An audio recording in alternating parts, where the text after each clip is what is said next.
you're a late adopter of the mobile web. Why? I guess when sort of mobile phones first came out and first had browsers, the actual quality of the experience is pretty poor. Most of the early mobile websites were really sort of WAP sites, and they were literally just kind of like lists of links, operated by a numeric keypad, and they just weren't very nice experiences. I was so used to the kind of rich, interactive web that we know and love. And so I kind of just really ignored it for a really long time. I never really bothered to kind of use my mobile browser. I rarely used these sort of SMS services, and I kind of sort of almost sort of dismissed it, I guess. And your talk was told beyond the mobile gold rush. Did you take part in the mobile gold rush? Oh no, not at all. I mean, I think one of the reasons I was asked to speak is because I actually was very vehemently against sort of what's been going on over the last couple of years. I'm first and foremost a user experience designer, mostly focusing on the web, but I was looking at what was going on in the mobile space, and it's just people jumping on a bandwagon. It was just people trying to kind of get rich quick schemes with mediocre websites, so mediocre web applications or mobile applications, and we've maybe sort of somewhat incorrectly felt that we were sort of above that kind of attitude. I think what's happening now though is there's a lot more maturity. I think people are starting to understand how to get the best out of the mobile experience, whether that's the mobile web experience, the mobile app experience. I think people are realizing that it's not necessarily a get rich quick scheme anymore, and that actually you can deliver value, but you need to be sensible, you need to be logical, you need to design things really well, but also that the knee-jerk reaction to create a mobile app isn't always the right one. So what I was trying to encourage people to do is to think about whether they want to develop an app, whether they want to develop a mobile web app, whether they want to optimize their existing website to work well on mobile devices, because I think it's wrong just to immediately jump in and create a mobile app and stick your apps in the App Store with this kind of hope that you'll make a lot of money, because Angry Birds have done it and a few other websites have done it, but 99% of people that go in the App Store disappear without trace. So it's not, the paths aren't paved with gold, they're actually paved with disappointment. And I think a lot of companies actually end up spending really badly, spending $40, $50, $60,000 on a mobile app that gets less than 1,000 downloads, when actually what they could be doing is they could be building their website using new standards, using HTML5, using CSS3 in a way that actually allows their website to get access not by 1,000 people, not by 10,000 or 100,000, but by millions and millions of people.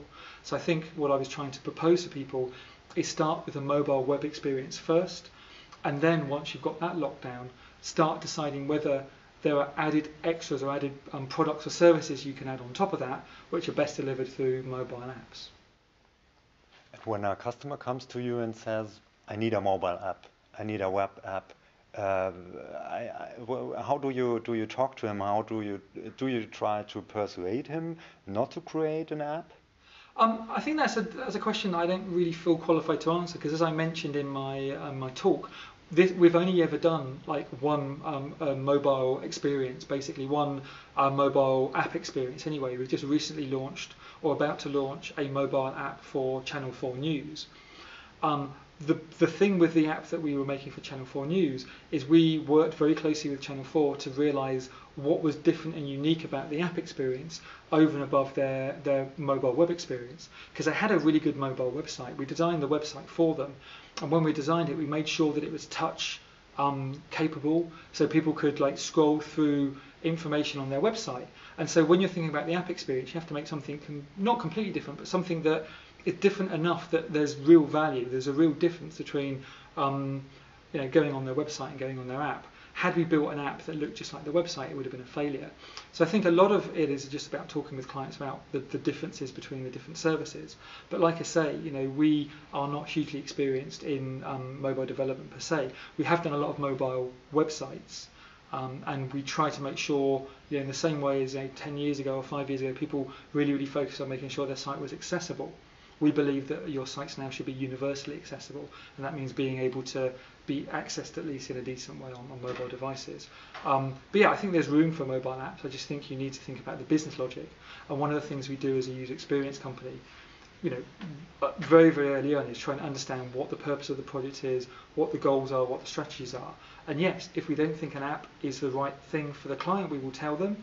And if that means that we don't win the work, then that's absolutely fine, because as I kind of said in my closing remarks, I want people to make sure that they are delivering good quality work and not just delivering more mediocre projects. And I think we need to be able to stand up to clients and say, that's wrong for your business. Not just wrong for you, but wrong for your business. If you're going to pay me $50,000 and you're going to get 1,000 downloads, that's not good. That's not good economics. So we need to be conscious of our clients' needs, and that's what good designers do.